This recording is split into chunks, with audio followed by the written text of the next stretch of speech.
सारे रोगों से लड़ने की ताकत तुम्हारे शरीर में आ जाएगी। केवल तुम्हें ब्रह्मचर्य का पालन करना होगा। ब्रह्मचर्य का पालन आसानी से कैसे करना है और इसके फायदे क्या क्या है, चलिए जानते हैं आज की कहानी के माध्यम से।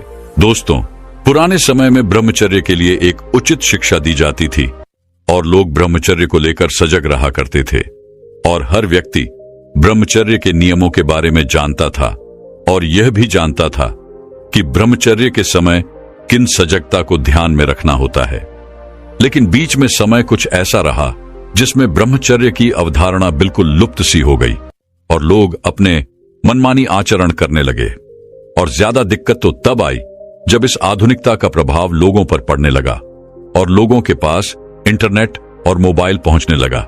और इसका परिणाम यह हुआ कि लोग ब्रह्मचर्य का पालन करने का छोड़ो, लोग ब्रह्मचर्य का मतलब तक भूल गए, क्योंकि यह आधुनिकता लोगों को वैसी चीजें उपलब्ध करवाने लगी जो लोगों के ब्रह्मचर्य को तोड़ने लगी।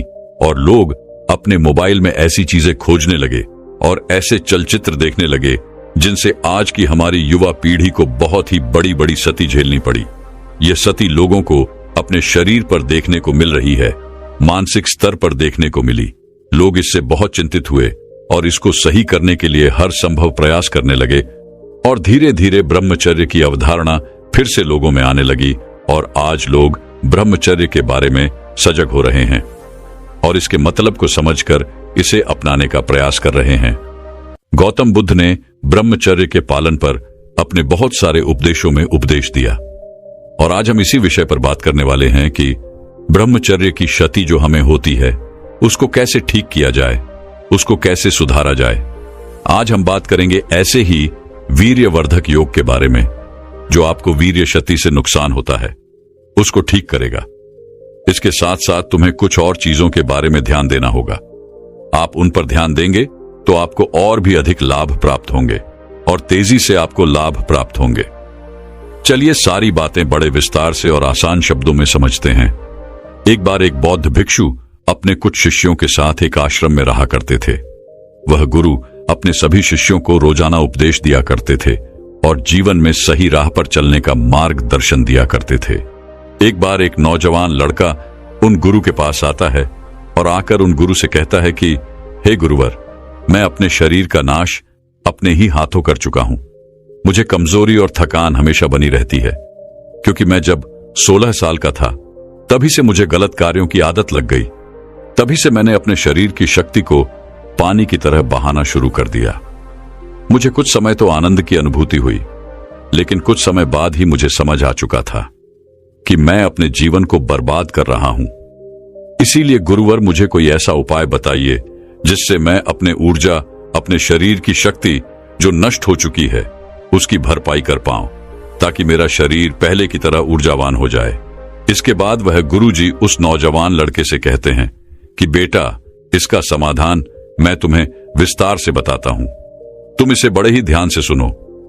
देखिए, अगर आपको किसी भी पात्र में किसी भी तरल वस्तु को सुरक्षित करना होता है तो यह अनिवार्य हो जाता है कि आप यह अच्छे से समझ लें कि उस पात्र में किसी भी तरह का कोई छेद नहीं होना चाहिए। अगर उस पात्र में कोई भी छेद होगा तो आप उसमें कुछ भी तरल पदार्थ डालेंगे तो वह नीचे से निकलता रहेगा। बौद्ध भिक्षु उस नौजवान लड़के से कहते हैं कि मैं तुम्हें तुम्हारी इस समस्या का समाधान तो बता दूंगा, लेकिन तुम्हें एक चीज का ध्यान रखना होगा, तुम्हें संयम रखना होगा, यानी कि तुम्हें यह अपनी गलत क्रिया को रोकना ही होगा। मैं जानता हूं बेटा कि मन को रोकना सरल काम नहीं है, क्योंकि मन व्यक्ति को बड़ा ही भटकाता रहता है। और बेटा, जैसा तुम्हारा आज से पहले का जीवन रहा है, आज से पहले की तुम्हारी जीवन की यादें रही हैं, उस हिसाब से तुम्हारे मन को रोकना इतना आसान नहीं होगा। तुम्हारे मन में वही विचार आएंगे और फिर तुम्हारा मन फिर से वही क्रिया करना चाहेगा। लेकिन अगर आप एक संकल्प लेते हैं कि आज से मैं यह सब गलत क्रियाएं छोड़ दूंगा, नहीं करूंगा, तो आप धीरे धीरे अपने मन पर काबू कर पाएंगे। और कुछ दिनों के संकल्प के बाद एक समय ऐसा आएगा जब आप अपने मन पर विजय हासिल कर लेंगे। लेकिन अगर आप क्रियाओं को नहीं रोकेंगे और निरंतर अपनी क्रियाओं में लीन रहेंगे तो आपको वह समय कभी नहीं मिलेगा जब आप अपने मन पर काबू कर पाए। आप निरंतर क्रियाएं करते रहेंगे और परेशान होते रहेंगे और आपको लगेगा कि मेरा कुछ भी नहीं हो सकता है। और आप अपने विचारों की तरफ ध्यान नहीं दे पाएंगे। लेकिन दूसरी ओर जब आप अपनी क्रियाओं को रोक लेते हैं तो तुम अपने विचारों को सोचने की तरफ आगे बढ़ोगे और तुम फिर यह सोचोगे कि मैं अपने विचारों को देखता हूं और फिर तुम देखोगे कि मैं इसे कैसे सुधार सकता हूं। इसलिए बेटा, सबसे पहली बात तो यही है, जब तक तुम अपनी क्रियाओं को नहीं रोकोगे तब तक कुछ भी संभव नहीं है। इसीलिए सबसे पहले अपनी क्रियाओं को रोके। इसके बाद बौद्ध भिक्षु आगे कहते हैं कि बेटा आइए, सबसे पहले मैं तुम्हें कुछ नियम बताता हूं जिनको तुम्हें अपने जीवन में अपनाना होगा, तभी तुम इन समस्याओं से बाहर निकलोगे। जो नियम मैं तुम्हें बता रहा हूं वह नियम आज से पहले भी हजारों लोगों की जिंदगी बदल चुके हैं। इसीलिए इन नियमों को ध्यान से समझे और इनका पालन करें। बेटा, सबसे पहले तुम इस चीज को समझो कि जैसे एक पौधा अपने शुरुआत के दिनों में होता है तो उसे अधिक देखरेख की आवश्यकता पड़ती है, पानी और खाद की आवश्यकता होती है। लेकिन जब वही पौधा एक पेड़ बन जाता है तो उसे ज्यादा देख रहे की आवश्यकता नहीं पड़ती है। और ठीक इसी प्रकार का हमारा शरीर होता है।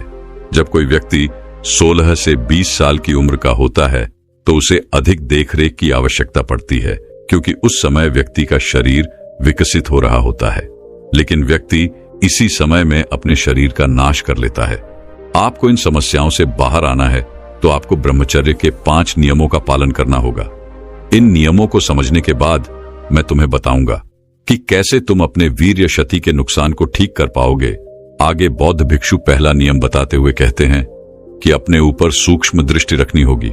बेटा, जो इंसान लापरवाह है वह ब्रह्मचर्य का पालन नहीं कर सकता। इसके लिए आपको समझना होगा कि अगर आपके मन में कोई छोटा सा भी विचार आता है काम से संबंधित, तो वह एक विचार ही आपको भ्रष्ट करने के लिए काफी है। इसको आप इस तरह से समझिए कि जैसे कोई एक भूसे का ढेर है। अगर उस भूसे के ढेर में एक आग की चिंगारी भी लग जाती है तो वह एक आग की चिंगारी उस पूरे भूसे को जलाने के लिए काफी है। वह एक आग की चिंगारी उस भूसे को जलाकर राख कर देगी और तुम्हें पता भी नहीं चल पाएगा। वैसे ही आपके मन में पहले से ही बहुत सारे संस्कार संग्रहित हैं, और जैसे ही कोई काम रूपी विचार आता है और आप उस विचार पर ध्यान देने लगते हैं, उसमें रस देने लगते हैं, तो भूसे की तरह वह एक विचार रूपी चिंगारी ही फिर से तुम्हारे मन को तृप्त कर देगी और आपके मन में पहले की जो स्मृतियां हैं वह पुनः उस चिंगारी से जल जाएगी और आपकी स्मृतियों में छिपी हुई काम वासना आपको पुनः गलत क्रियाएं करने के लिए प्रेरित करेगी। इसीलिए बेटा, बहुत जरूरी हो जाता है कि आप अपने विचारों की तरफ ध्यान दें। अगर कोई छोटा सा भी विचार आता है तो उसको पुनः हटाए। आगे बौद्ध भिक्षु दूसरा नियम बताते हुए कहते हैं कि आपको व्यायाम करना होगा। बेटा, अगर आप निष्क्रिय जीवन जी रहे हैं और व्यायाम नहीं करते हैं तो आप अपनी ऊर्जा को ही दिशा नहीं दे पाएंगे। आपने ब्रह्मचर्य का पालन तो किया, ऊर्जा भी संग्रहित की, लेकिन ऊर्जा का प्रयोग आप ठीक ढंग से नहीं करेंगे तो वेग बनेंगे और गलत स्थानों पर आपकी ऊर्जा खर्च होना शुरू हो जाएगी। इसीलिए रोजाना आप 1 घंटे के लिए ऐसा मजबूत व्यायाम करें जिसमें आपका पसीना निकले, जिसको करने से आप थके, जिससे कि आपके शरीर में टूट फूट है मांसपेशियां ब्रेक होती हैं। आपकी ऊर्जा उन मांसपेशियों को ठीक करने में लग जाए और इससे आपको बहुत ही अच्छे लाभ प्राप्त होंगे। अगर आप 1 घंटे का अच्छा व्यायाम करते हैं तो आपकी पाचन क्रिया मजबूत होगी, आपको कभी भी कब्ज की समस्या नहीं होगी, आपका मल अच्छे से निष्कासित होगा और आपकी ऊर्जा भी अच्छे कार्यों में लगेगी। आगे बौद्ध भिक्षु तीसरा नियम बताते हुए कहते हैं कि आपको आध्यात्म को अपने जीवन में धारण करना होगा। भागवत गीता में श्री कृष्ण जी कहते हैं कि यह जो मेरी माया है यह इंसान को फंसाए रखती है। अगर आप अपने आप को इस माया से बाहर निकालना चाहते हैं या फिर इस माया से ऊपर निकलना चाहते हैं तो मेरा नाम लेने से, मेरे से जुड़ने से, अपने मन को मेरे में निवेश करने से ही आप मेरी माया से ऊपर उठ सकते हैं। जब आपके शरीर में तमोगुण वृत्तियां बहुत ज्यादा बढ़ गई हैं, जब तक आप उन तमोगुण वृत्तियों से सतोगुण में नहीं आएंगे तब तक आप ब्रह्मचर्य हैं। आपका मन तो चाहता है कि आप इस अंधेरे कुएं में ही पड़े रहे, लेकिन आपको तो प्रकाश की ओर जाना है।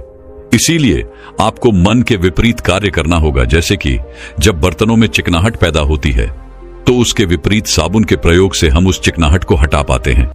ऐसा ही आपके मन के साथ होता है। इसको इस तरह से समझे, क्योंकि जो आपके मन का मेल है उसको साफ करने के लिए यह जो परमात्मा है वही एक ऐसा साबुन है जो आपके मन के मेल को साफ कर सकता है। तो ऐसे में जहां आपकी श्रद्धा है वहां उनके साथ आप जुड़े। ऐसा करने से आप चिंता से मुक्ति पा सकते हैं। ऐसा करने से आप खुश और ऊर्जावान महसूस करेंगे। इसके बाद वह गुरु कहते हैं कि चौथा नियम है ब्रह्म मुहूर्त का प्रयोग करें, यानी आपको सुबह 4 बजे उठने का प्रयास करना चाहिए। आपको ब्रह्म मुहूर्त के समय का प्रयोग करना चाहिए। ब्रह्म मुहूर्त का महत्व इसलिए ज्यादा है क्योंकि समय भी अलग अलग प्रवृत्ति के होते हैं, और ब्रह्म मुहूर्त का समय जो होता है यह सतोगुण प्रवृत्ति का होता है, और दिन का समय रजोगुण प्रवृत्ति का होता है, और रात्रि का समय तमोगुण प्रवृत्ति का होता है। सत्व गुण प्रवृत्ति समय के दौरान आप ध्यान साधना और मन को शांत करने वाली क्रियाएं कर सकते हैं। इस समय में आप अपने ऊपर काम कर सकते हैं।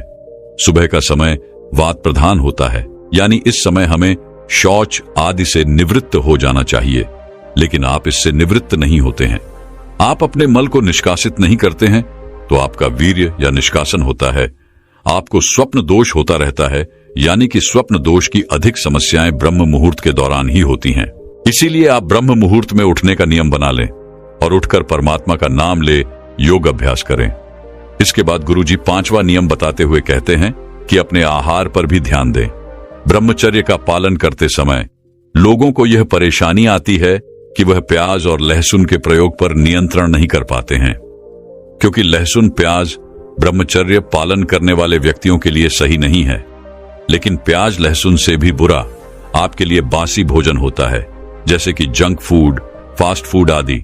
इसीलिए आप पहले उन चीजों को छोड़ने का प्रयास करें जो आपके लिए ज्यादा हानिकारक है।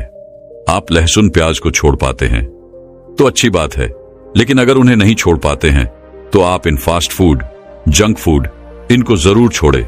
यह आपके लिए छोड़ना बहुत अनिवार्य हो जाता है। इसके अलावा ब्रह्मचर्य का पालन करने वाले लोगों को अपना रात का खाना बिल्कुल हल्का खाना चाहिए। इसके साथ ही आपको पौष्टिक भोजन करना चाहिए ताकि आपके शरीर को ताकत मिल सके। इसके बाद वह बौद्ध भिक्षु उस लड़के से कहते हैं कि मैंने तुम्हें कुछ नियम तो बता दिए हैं जो तुम्हें ब्रह्मचर्य पालन करते समय ध्यान में रखने चाहिए। आइए अब मैं तुम्हें एक योग बताता हूं जिसकी मदद से ब्रह्मचर्य नाश की क्षति की भरपाई तुम जल्दी से कर पाओगे। इसके लिए तुम्हें सबसे पहली चीज जो इस्तेमाल करनी है वह है मखाना। मखाने आपको 100 ग्राम की मात्रा में लेने हैं और इनको सूखे ही रोस्ट करना है। मखाने में आपको एंटीऑक्सीडेंट्स मिलते हैं जो फ्री रेडिकल को रोकते हैं और आपके शरीर को एक अच्छी स्थिति में लेकर जाते हैं। इसमें कैल्शियम, फास्फोरस और मैग्नीशियम जैसे तत्व पाए जाते हैं जो आपकी मांसपेशियों के लिए, आपकी हड्डियों के लिए बहुत ही उपयोगी है। दूसरे स्थान पर आपको चने का प्रयोग करना है। भुने हुए चने का प्रयोग आपको इसके छिलके के साथ ही करना है। अगर आप इसका छिलका उतार देंगे तो इसमें से फाइबर की मात्रा कम हो जाएगी। आपको 100 ग्राम की मात्रा में भुना हुआ चना लेना है। 100 ग्राम चना में आपको 7 ग्राम फाइबर मिलेगा और भी ऐसे अनेक तत्व मिलेंगे जो आपके लिए बहुत उपयोगी है, जो आपके शरीर को पुष्ट बनाने, बल को बढ़ाने के लिए बहुत ही बढ़िया है। तीसरे स्थान पर आपको छुआरे का प्रयोग करना है। यह आपकी धातु को पुष्ट करने के लिए, शरीर की कमजोरी को दूर करने व बल को बढ़ाने के लिए बहुत ही उपयोगी है। आपको 10 छुआरे लेनी है और उसकी गुठली को निकाल लेना है और उनको छोटे छोटे टुकड़ों में काट लेना है। चौथे स्थान पर आपको सूट का इस्तेमाल करना है। सूट एक ऐसी चीज है जो आपकी जठराग्नि को बढ़ाने के लिए बहुत ही तेजी से काम करती है। जठराग्नि के बढ़ने के कारण जो भी आपके शरीर में जाएगा वह ठीक प्रकार से तुम्हारे शरीर को लगेगा। छोटे से इस नुस्खे के सभी गुण आपको अच्छे से मिल पाएंगे क्योंकि सूट आपके पाचन को सही करता है। आपको इस नुस्खे को बनाने के लिए 2 चम्मच की मात्रा में सूट लेना है और छठे स्थान पर आपको अश्वगंधा का प्रयोग करना है। यह आपकी मानसिक स्थिति को अच्छा बनाए रखने के लिए और उसको ठीक करने के लिए बहुत ही अच्छी औषधि है। आपकी चिंता को यह दूर करेगी। यह आपके टेस्टोस्टेरोन को बढ़ाने के लिए भी बहुत सहायक है और आपके स्टैमिना को बढ़ाने के लिए भी यह बहुत अच्छा कार्य करती है। इसकी भी आपको 4 चम्मच लेनी है। और 7वीं और अंतिम वस्तु है मिश्री। आपको इसमें 100 ग्राम की मात्रा में मिश्री कूट कर डालनी है और इसका पाउडर बनाकर आपको इसमें डालना है। आपके बल को बढ़ाने और शरीर को पुश करने में बहुत ही फायदा करेगा। इसके बाद आपको चना मखाना और छुआरे इनको मिश्री में डालकर ग्राइंड करना है और अश्वगंधा आदि जो पाउडर की अवस्था में है उनको ग्राइंड करने की कोई जरूरत नहीं है। इसके बाद इन सभी को एक जगह मिलाकर रखें और एक कांच के बर्तन में ढक कर रख दें। इसके बाद वह गुरु कहते हैं कि बेटा, अब तुम यह समझो कि तुम्हें इसको कब और कैसे प्रयोग में लेना है। तो यह इतनी ही मात्रा में बना होगा जिसका प्रयोग तुम 1 महीने तक कर पाओगे। इसकी 1 चम्मच सुबह और 1 चम्मच शाम को प्रयोग करनी है, या फिर केवल आप 1 चम्मच ही शाम को प्रयोग कर सकते हैं। यह भी आपके लिए ठीक रहेगा। सोने से 1-1.5 घंटे पहले 1 ग्लास गर्म दूध के साथ आप इसको ले सकते हैं। और अगर सुबह आप इसका प्रयोग करते हैं तो 1 चम्मच पाउडर मुंह में फांक लेकर ऊपर से 2-3 गुड दूध आप पी सकते हैं। इसके बाद वह गुरु उस लड़के से कहते हैं कि बेटा, यह आपके लिए योग्य है। इससे आपको बहुत ही तेजी से और अच्छे वाले लाभ मिलेंगे। लेकिन बेटा, इस योग के साथ जो मैंने तुम्हें नियम बताए उनका भी तुम्हें विशेष रूप से ध्यान रखना होगा। दोस्तों, मैं उम्मीद करता हूं कि यह कहानी सुनने से आपके जीवन में अच्छे बदलाव आए होंगे। आपको इस वीडियो से क्या सीखने मिला ये कमेंट करके जरूर बताइए और अपने परिवार, जाट, सिंगल दोस्त या आपके करीब इंसान के साथ ये कहानी शेयर करके उन्हें भी इस ज्ञान से परिचित करवाएं। बाकी अगर आपको ये वीडियो दिल से अच्छी लगी हो तो ही इस वीडियो को लाइक कर देना, और आपने अब तक इस चैनल को सब्सक्राइब ना किया हो तो चैनल को सब्सक्राइब भी जरूर कर देना। आपका हर दिन शुभ हो और खुशियों से आपका जीवन भरा रहे। धन्यवाद। नमो बुद्धाय।